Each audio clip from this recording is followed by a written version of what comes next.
Täna näitan siis sellist väikest pistoksa, millel on juba juured all ja kuidas seda siis istutada. Kõige olulisem on muld. Minul on siis turbamulla segu koos perliidiga.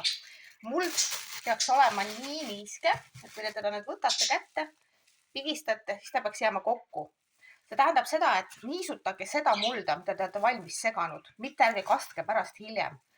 Valige tops vastavalt siis selle taime suurusele pott.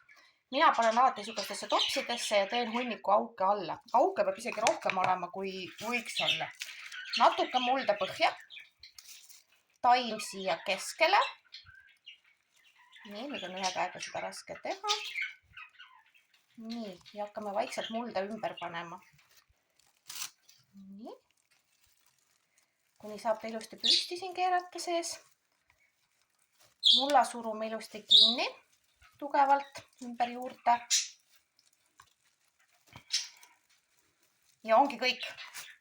Ja ei kasta ka esialgu, vaid laseme sellel taimel nüüd päris mitu päeva sedasi olla, võib-olla isegi lausa nädal. Ja siis hakkame kastma, aga vett hakkame andma ainult siit äärtest ja väga vähe.